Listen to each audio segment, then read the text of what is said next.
with Scott Allen. Hello, I am your host, Scott Allen, and this is Phronesis, Practical Wisdom for Leaders. If the topic is leadership, I'm in. I've spent more than 20 years in the field teaching, learning, writing, and questioning. When I'm not working on Phronesis, I travel, delivering keynotes, working with individuals and teams, and helping people from organizations across industries become better leaders. Want to learn more? Visit me at scottjallen.net. Phronesis offers a smart, fast-paced discussion about all things leadership. We explore relevant topics and incorporate practical tips to help you make a difference in how you lead and live. Listen Notes lists Phronesis in the top 3% of podcasts worldwide. Phronesis is the official podcast of the International Leadership Association. ILA brings together those who teach, study, and develop leadership, advancing leadership knowledge and practice for a better world. Learn more at ila-net.org. Finally, if you enjoy Phronesis, please subscribe to stay current on our weekly episodes. If you find an episode that resonates, please share it with your colleagues and friends. And if you want more content, subscribe to my newsletter, The Leader's Edge. The link is in the show notes. As always, thanks for listening. And now, here's today's show. Okay, everybody, welcome to the Phronesis podcast. I have Dr. Ralph Gigliotti with me today, and I am excited for this conversation. To give you a little bit about him, though, he serves as Assistant Vice President for Organizational Leadership in University Academic Affairs at Rutgers University. In this role, he directs the Office of Organizational Leadership and provides executive leadership for a portfolio of signature leadership programs, consultation services, and research initiatives. He holds several faculty appointments in several different parts of Rutgers University, and he's the author and editor of 10 books and nearly 50 journal articles and book chapters. Ralph, so happy to have you back on the podcast. Thanks for having me. Yes. It's great to see you. Well, and we're going to be together in a couple of weeks, and I can't wait to give you a big hug and say hello in person as well. I'm looking forward to it so much. So you have been busy, as always, as Ralph is. He's a busy person, and I'm excited to talk about this latest book. Now, the latest book, it's not out yet. We are recording in October. This should be out somewhere around November. Post-Crisis Leadership, Resilience, Renewal, and Reinvention in the Aftermath of Disruption. So, post-crisis leadership, sir, maybe define that a little bit, and then let's go to the impetus of this book. What are you thinking about here? Awesome. Scott, thanks so much for having me. It's great to be with you again. And yes, very much looking forward to our time together in Chicago. So as you look at the crisis literature, it's pretty well defined that there are common stages to crisis: pre-crisis, crisis, and post-crisis. And we all have collectively gone through so much together that there's quite a bit written right now on how to lead during crisis. Okay. COVID, racial reckoning in the United States, lots of issues across organizations. The research on how to lead during times of crisis is pretty strong. There's also quite a lot written in terms of how do we best prepare for the types of crises that we might face in the future. What's the level of risk mitigation and preparation that's needed? Okay. Where I saw a gap was in this aftermath of crisis. And what does leadership look like during those times of acute stress and healing? Well, I love that phrasing. The gap I saw, right?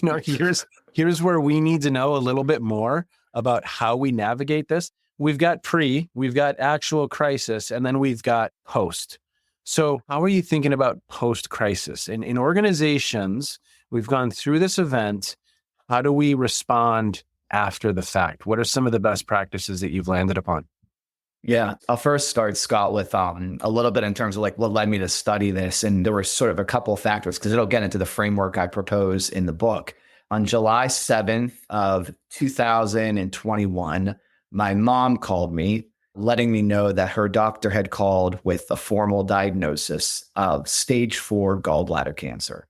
Wow. And it was traumatizing for our whole family. I had read enough about the disease to know that we probably were in for a really tough months, weeks, year ahead. She sadly passed in August of 2022.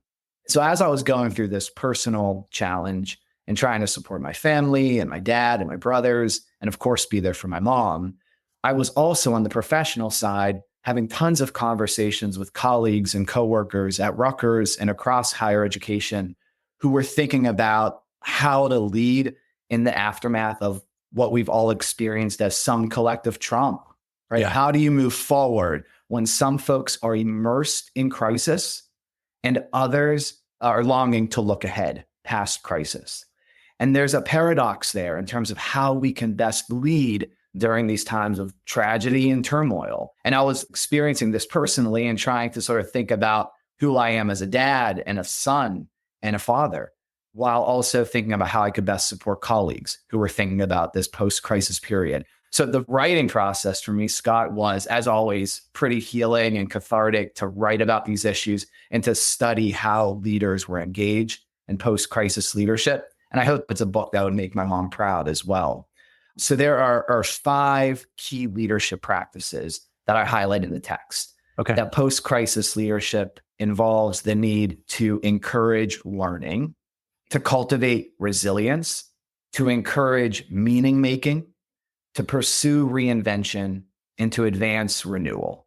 Okay. So I imagine, and I love that you're starting with the learning. Are we going down like a little bit of an after action review? Like, what are we going to capture from this? What are we going to learn? We're not just blowing forward and not really taking in the lessons that we need to pay attention to. Is that a piece of this?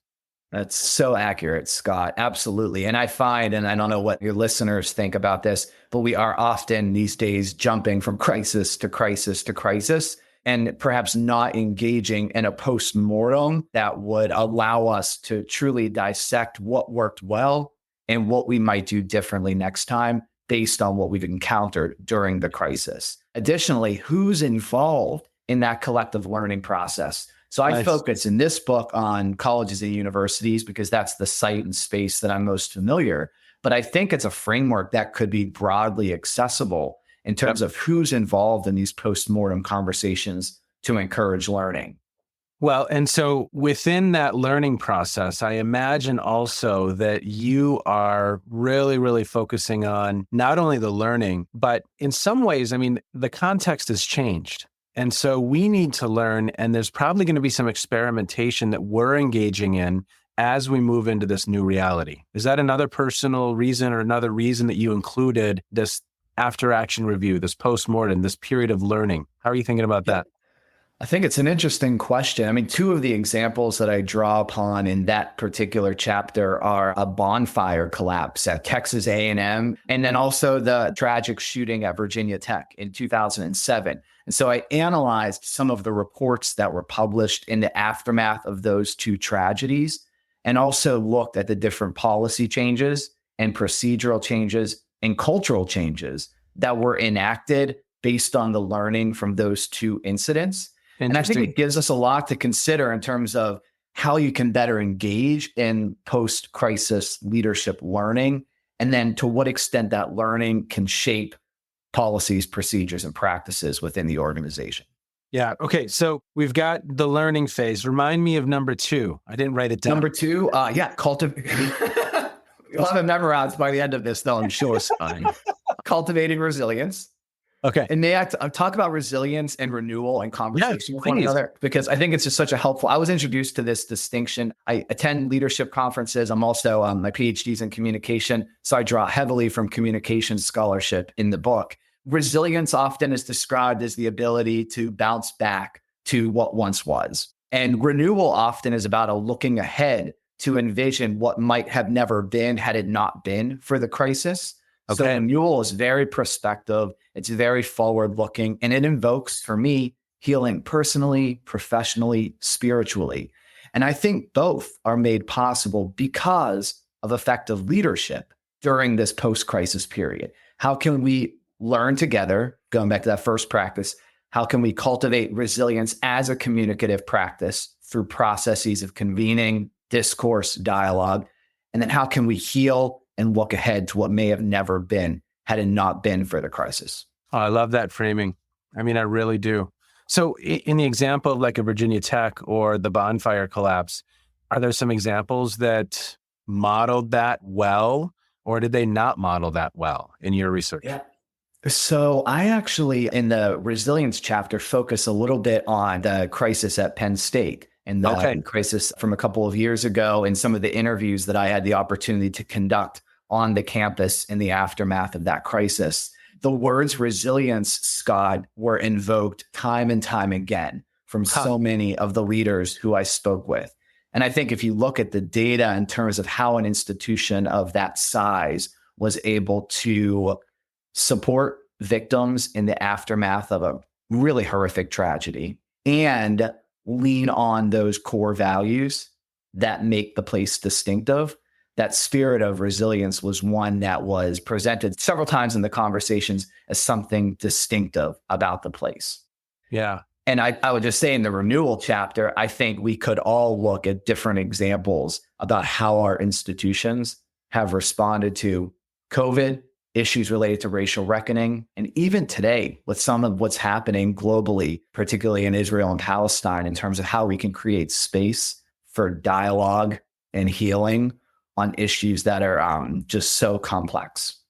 Well, I guess I'd never even thought of it this way, but if you look at this through the lens of like what was happening at Columbia University last May 2024, I mean, that definitely would be considered a crisis, correct? I'd say so. In some ways, crises are socially constructed, right? So for what might be a crisis for you, Scott, might look a little bit different for me. But I think we all can pretty much agree that crises disrupt operations, threaten reputations, and impact human lives. And so the incident at Columbia, and that, it's not unique to Columbia. So many colleges and universities, Rutgers as well, have had to respond to lots of issues surrounding this really horrific global situation that's underway.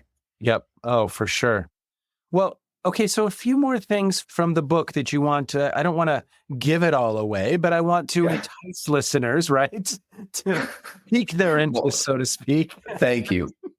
I'll highlight just a couple. Post-crisis leadership, I think, is often relegated as an afterthought. Again, we understand that we need to be equipped to respond to crisis. COVID taught that pretty clearly for each of us. However, we are each so busy and our institutions have a number of strategic priorities that we're trying to attend to, that to dedicate time and effort to take post-crisis leadership seriously, it's often an afterthought. So I'm hoping that this book will elevate the need for a deeper investment in time, resources, attention for this post-crisis leadership work. The second thing, I talk about values-based leadership a ton, Scott, in the work that I do as a leadership educator. And in my original writing on crisis leadership, I think post-crisis leadership provides another avenue for demonstrating values-based leadership. Who do we stand for? What do we stand for? And in what ways can we lead in the aftermath of disruption in ways that reflect and reinforce those core values?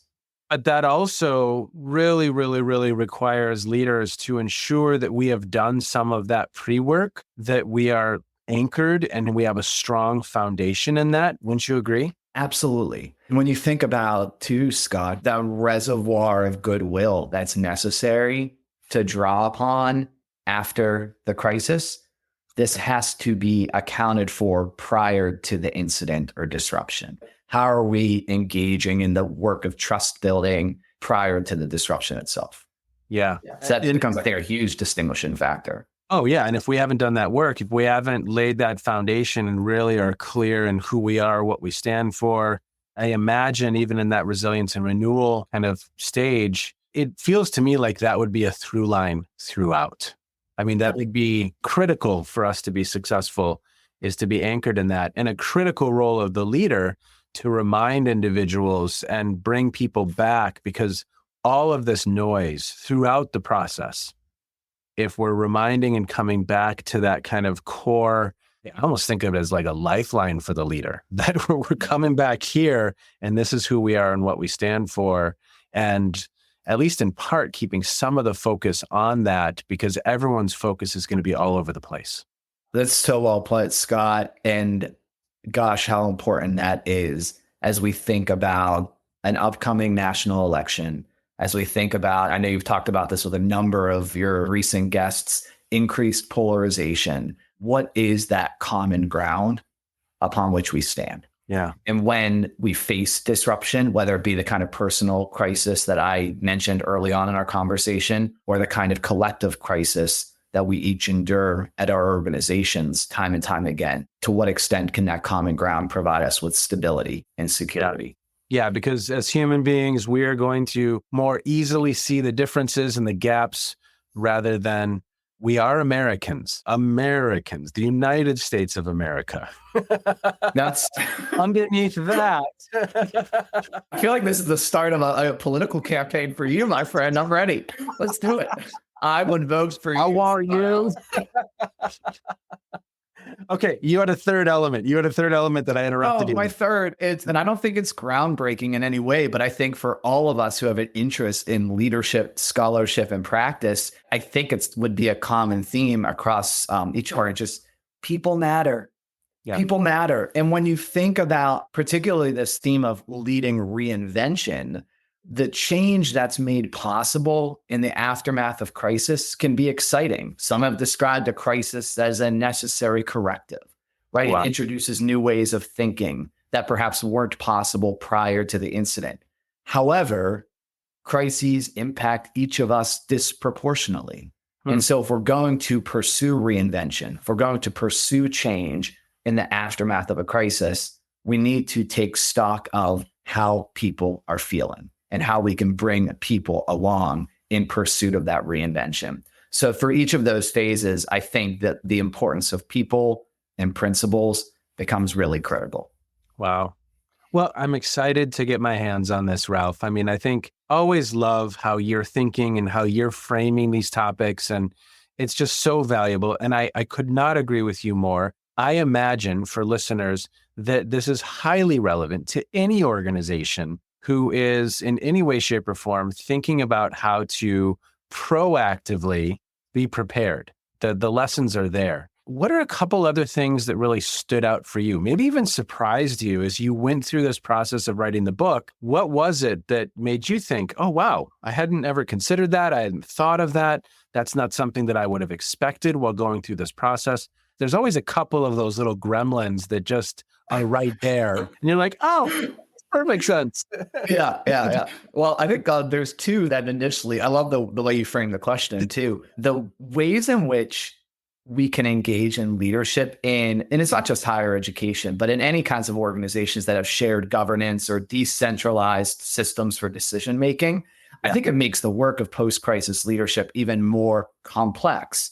Wow. Because we're trying to sort of get our hands around the acute issue itself, trying to engage others, diverse others who have different perspectives and priorities in terms of what the crisis might be, and trying to also look ahead in ways that bring others along for the journey. That's tough work for anyone. And so if we could think about what that looks like, particularly in colleges and universities, who perhaps aren't as equipped to respond to this as maybe other organizational types, it's a challenge, but I think it's also an opportunity because we are values-based, mission-centered organizations that take distributed leadership seriously. Wow. Okay. So had never thought about that.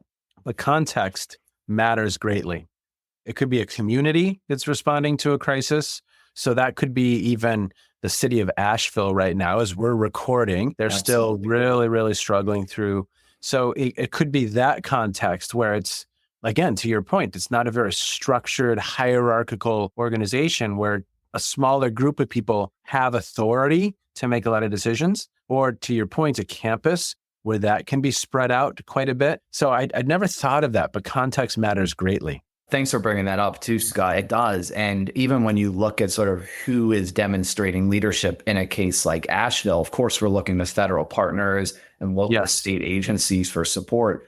But looking at the collective response on the ground, that's the kind of opportunity that's made possible in the aftermath of loss. In fact, Rebecca Solnit writes about this as a disaster utopia, this hope, this healing, this optimism that perhaps is created in that post-crisis period. Yeah, I think that statement makes me think of like a phrase like Boston Strong or something like that, that then people can kind of rally behind. Yes. Yeah. The other thing, and I think this is sort of a selfish takeaway for me, and you use the word gremlin, and this is the gremlin that I feel like is chasing me constantly because I have influence on academic leadership development across Rutgers. So that's part of my portfolio at the university. So we've infused issues related to crisis leadership in the curriculum for the different programs that we sponsor.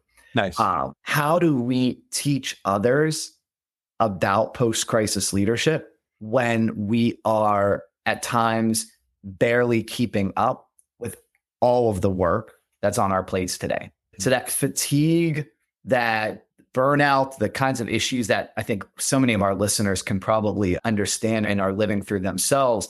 How do we add another? So I talk about post-crisis leadership being, and crisis leadership more broadly, being a leadership imperative. Yeah. How many of these imperatives can we take on reasonably? Yeah, I mean, it's definitely, Stephen Covey's quadrant 2, important, but not maybe urgent in our mind, but critical that we carve out the space. Because if we don't carve out the space to have some of these conversations, well, it can go south very, very, very quickly. But to your point, I keep hearing the term time starved. So how do we ensure that we truly are prioritizing and carving out the time to be proactive and thinking ahead? Yeah, that's really powerful way of framing it, Scott. Yeah. Well, Ralph, I always appreciate how you're thinking about the world. I always appreciate how you're thinking about leadership. I guess where I'd like to take the conversation for our next couple moments before I ask you what you're listening to or reading or streaming, what else has been on your mind lately? What are you seeing? What's piquing your interest? I mean, obviously this book is on your mind, of course, but are there other things that you're thinking about right now that, I always love kind of learning where your mind is. Yes. So I have 3 kids at home, Scott, a 9-year-old, a 7-year-old, and a 4-year-old. Okay. And like you, constantly preoccupied with the world around us and what it means for the future of my children. And I think now, as we're looking ahead to a national election, it seems particularly acute in terms of what that future could look like for them. So I'm thinking a ton about that. I'm thinking a lot about innovation in higher education. And what does it mean to adopt an innovation mindset in colleges and universities when the pressures and threats seem just immense these days? So that ties into that leadership capacity building that I mentioned previously. And the third thing is just sort of keeping up with the volume of activity and news that seems to be breaking each day. So your newsletter, shameless plug, Scott, is awesome in just distilling relevant research, relevant data, relevant concepts and strategies in such a digestible way for anyone who has an interest in leadership. So thank you for that, Scott, because I'm trying to keep up myself with just reading all of this and time starved, right? I feel that. Quick hint. I mean, this podcast and that newsletter is just systematizing my learning as well. Wow. But it's also been really, just to linger on the newsletter for a second, Ralph, I think because this is very, very important, I think, for the academics listening. So every week I'm putting out 4 articles that at least have caught my attention. And it's really, really interesting. As someone who's just emerged out of full-time academia, I still have a foot in the water with Southern Methodist University in executive education. But it's so fascinating, Ralph, because 99% of the scholarship is behind a paywall. And when I try and really, really, really locate high quality articles beyond like a Harvard Business Review, MIT Sloan, there's very, very few academics that are putting content out there. And so it's leaving open the space to a Korn Ferry, to a Bain, to a Gallup. And there's nothing wrong with those organizations, CCL, but so much of that really, really good academic work, it's hidden. You might have Ron Riggio, who is doing a beautiful job through Psychology Today, or Brene Brown, or Adam Grant, Megan Rates, some of these individuals, Amy Edmondson, but I keep coming back to those 5 or 6 names because all of the other incredible academics, it's a $170 book, or it's an article that no one has access to. And then that creates space for, I don't know, sometimes, the article from Deloitte may or may not be all that rigorous, may or may not be all that relevant, but you know what? They're a center of gravity. So Do you view that as helping to sort of democratize information, Scott? The work of your newsletter? I hope it does a little bit, but it's also just made it abundantly clear. Where do I go to find your thoughts on post-crisis leadership? How do I highlight that work so that more people know about it? Because I have 4,000 plus individuals on the list. If they're being exposed to some of this incredible work by a lot of these really, really incredible thinkers, I think we can do great work. But too much of the time, it's either just people kind of thinking about the stuff that's free. ILA has some really, really good blogs that are by some really wonderful thought leaders, Shelley Spiller, and individuals that are doing some really cool work, Richard Bolden. But generally speaking, it's all behind a paywall. And so it's been a little bit of a struggle with the newsletter. It's been a bit of a struggle in the sense that there's some individuals' work that I want to highlight, but there really isn't too. John Antonakis. I might have a TED Talk on charisma, but where else do we find his thinking about the topic of charisma? Global leader on the topic, incredible scholar. Where do I find his work? George Banks, incredible reviews he's published in Leadership Quarterly that really outlines so much of the literature. Where do I find the work of George Banks? I can't. And so as a result, I think at times it diminishes us as a center of gravity because it's behind a paywall.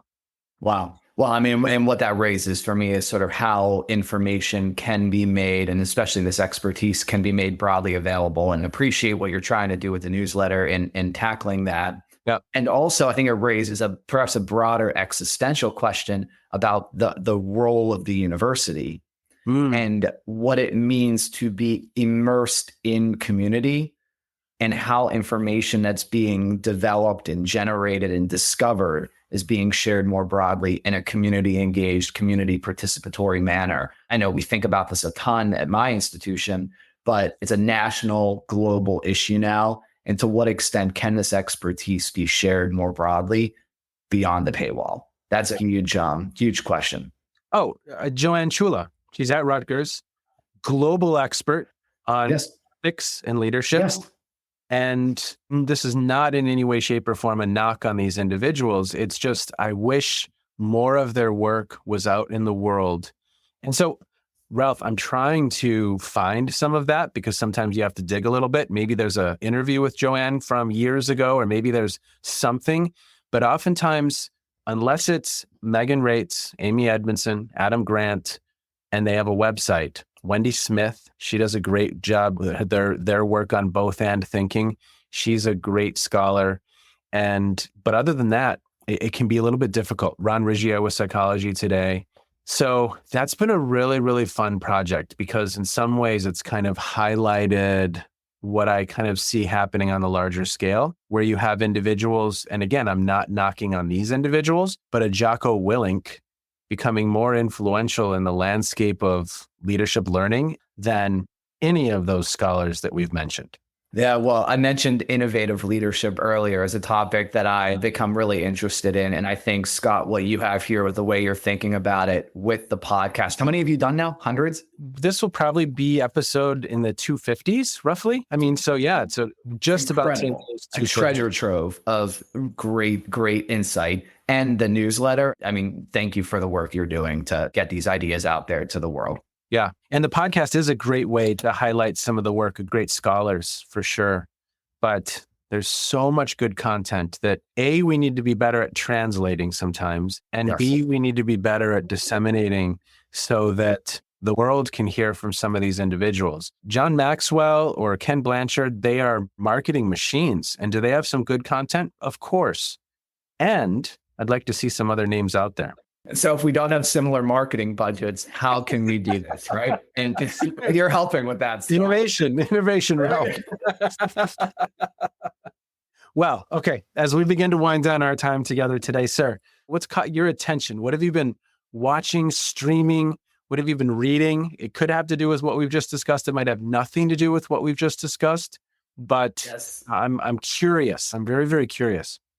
So what I've been listening to on my morning runs, Scott, I've actually been playing around with different news channels and trying to diversify the news I'm consuming and just Nice. listening to the different narratives that are being put forward. That's been a So really fascinating. helpful, fascinating practice. Talk about social construction of reality and Yes. different framing of the lived experience that we are encountering today. That's been really interesting. On the book side, I'm listening to Ron Chernow's Grant. It was published a couple of years ago. It's a huge book, 27 hours or something like that. Fascinating, fascinating. And I'm also reading right now a book, whatever it is, I'm against it, Resistance to Change in Higher Education by a former president from McAllister College, Brian Nice. Rosenberg. Oh, wow. That's a great title. I like that title. Yes. And Grant, is that Ulysses S. Grant? Ulysses S. Yes. Ulysses S. Scott. I don't know much about Ulysses. Has it been interesting? I knew so little about him and I'm learning a ton. I'm only hour 4 or 5 in, but it's been a great read so far. Oh, gosh. What do I have for you? Okay. Have you read BJ Fogg? No. Okay. Tiny Habits. So I joke because, we have James Clear, Atomic Habits. Yes. Then we have BJ Fogg with Tiny Habits. You and I need to write Little Baby Tiny Subatomic Habits. We'll be like billionaires. It's like our 6-minute abs, right? But it's really good. BJ Fogg is at Stanford. He really breaks down the science of behavior change. And so I like James Clear, but I don't know that Clear is immersed in that science to the degree that Fogg is. And I'm listening to it. Fascinating listen.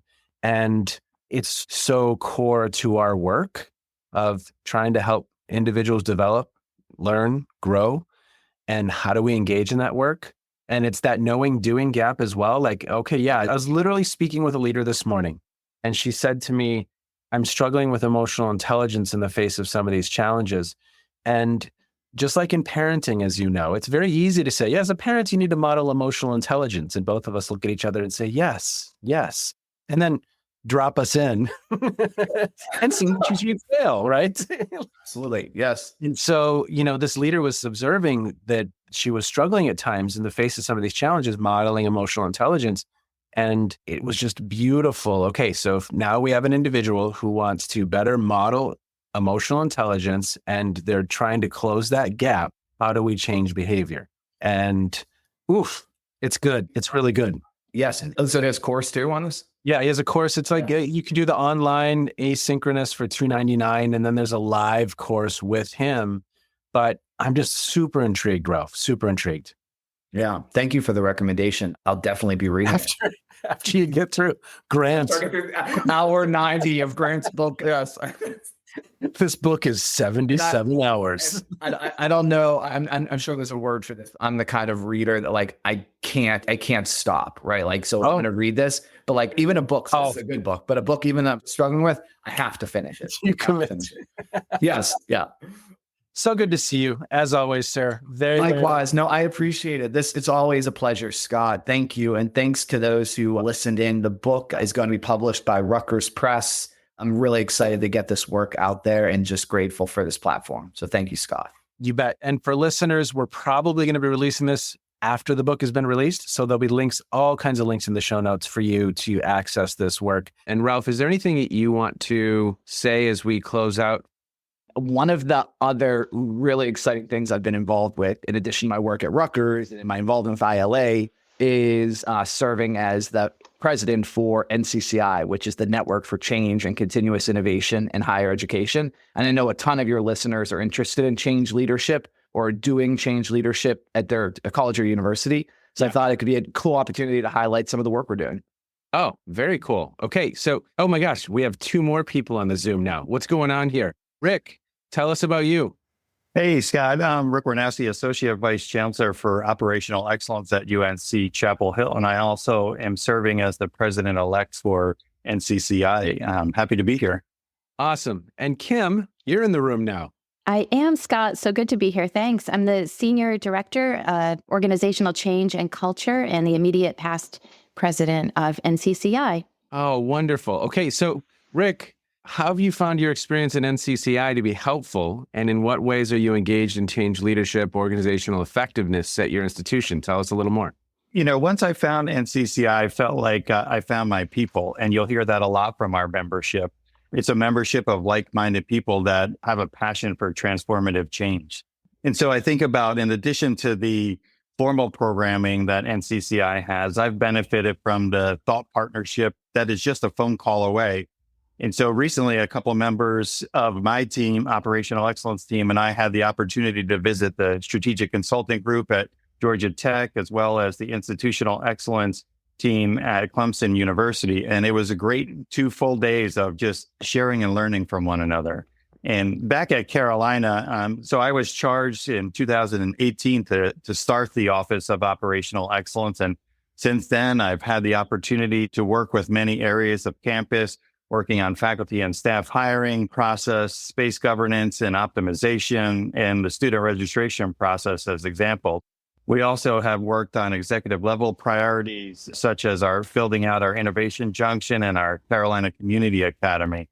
So our work comes from the Chancellor and Provost, the Chancellor's Cabinet, the campus community. Through a highly collaborative approach, we bring our campus partners together through a holistic approach to strategy and operations. So it's inspiring work that kind of connects to our mission of our university, and the people and the campus kind of build around that energy and the passion for the mission. Awesome. Okay. And so as I understand it, there's now a new Organizational Effectiveness Institute that NCCI is putting on. So Kim, what led to the development of this new convening for senior leaders seeking to enact change at their institutions? What do you think? I love this question, Scott, because you're taking me back to those conversations that were just so incredible. Honestly, the idea for the Institute sprang organically, almost from several directions at once. And it's really because as changes in higher education have become more apparent and the landscape ahead has become harder to predict, Ralph and Rick and I and our NCCI colleagues have been fielding requests from senior leaders to learn how to embed capacity for this work on their campuses. And there are just so many benefits to doing that, whether they resource in-house capacity in a centralized way or a decentralized way. And so I'm really thrilled about this institute because I know that the concerns felt by senior administrators are real, and the institute is going to give them a safe place to discuss and understand practical ways that they can really set their universities and colleges up for long-term success.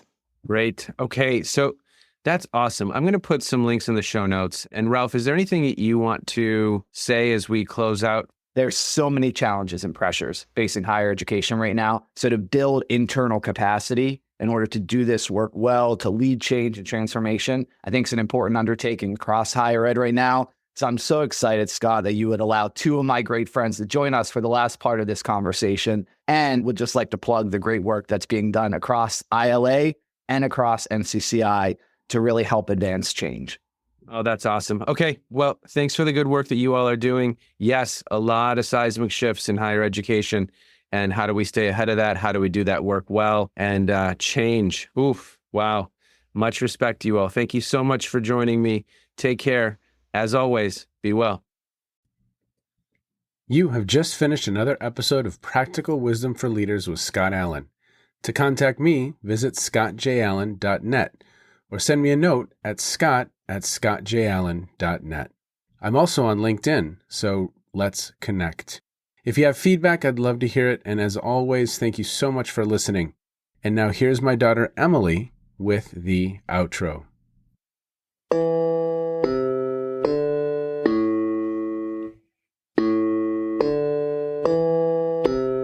You've been listening to Phronesis, Practical Wisdom with Scott Allen.